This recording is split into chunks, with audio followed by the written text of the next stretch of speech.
Magandang araw mga kapeso. Sa video na ito, ang pag-uusapan natin ay ang mga kasabihang happy wife, happy life, and a happy spouse, a happy house. Ang kasabihang happy wife, happy life, para sa ilan, ito ay one-sided dahil nakafocus ang kasabihan sa happiness ni wife. Kaya, some people suggest instead of using happy wife, happy life, mas swak gamitin ang kasabihang a happy spouse, a happy house. This emphasizes that a fulfilling and harmonious home life is built on the happiness and well-being of both partners, not just one. So, kumbaga, masaya pareho. Hindi lang si Mrs., hindi lang si Mr. Now, doon tayo sa real talk. Wala namang bilang ang mga kasabihan na iyon dahil at the end of the day, kayong mag-asawa pa rin ang gagawa ng paraan upang maging masaya, individually and as a family. Hindi po madali ang buhay may asawa.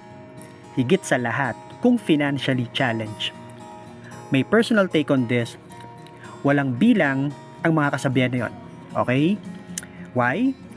Dahil choice natin as partners, choice natin as mag-asawa, kung paano natin gagawing masaya ang buhay natin kasama ang ating pamilya. Uulitin ko po, hindi madali ang buhay may asawa. Maraming challenges ang darating along the way, kaya dapat walang iwanan. Higit sa lahat kung kasal kayo. Ang point ko is, kailangan suportahan ng isa't isa. Pag-usapan ng mga dapat pag-usapan, magkaroon ng open communication, tulungan ng isa't isa na mag-improve, and dapat hindi mawala ang support system. Hindi lang sa pera iikot ang buhay mag-asawa, kaya wag na wag natin nahayaan na maisantabi ang iba pang mga aspeto sa married life. Kung may pagkukulang sa isa't isa, ito ay pag-usapan ng maayos at ayusin. Dapat hindi mawala ang connection na nabuo noong nagsisimula pa lang kayo or nagsisimula pa lang tayo. Meaning, noong ligawan days, di ba? We are always giving our best foot forward lagi, di ba? So dapat ganun pa rin hanggang sa naging mag-asawa na kayo. I mean, wag lang natin mahalin ng good traits ng asawa natin.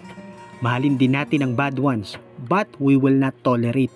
Meaning, mamahalin natin sila ng buo at tutulungan na baguhin ang dapat baguhin.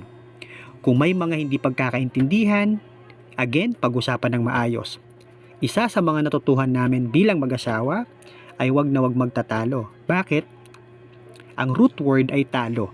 Maaring may manalo sa argumento pero may matatalo pa rin. Hope it makes sense. Basta, kailangan natin ipakita at iparamdam sa partners natin na nakasuporta tayo sa kanila. Not just in financial aspect, but we are always there for them emotionally, mentally, and spiritually. Idagdag ko na rin po, wag natin ilimit sa husband and wife ang happiness ng isang tahanan. Dapat everybody happy, mula kay tatay, kay nanay, kay ate, kay kuya, hanggang kay bunso. Dapat masaya rin ang mga anak. Challenging, pero ang goal ay manatili ang connection ng bawat miyembro ng pamilya, manatili ang respeto sa isa't isa, manatili ang kapayapaan at pagmamahalan sa isa't isa. For sure, we can call it home. Kung nagustuhan niyo po ang video na ito, huwag kalimutang i-share at i-like. We can also extend our conversation sa comment section. Like, let me know your thoughts. Maraming salamat po sa inyong panonood mga kapeso. Hanggang sa muli.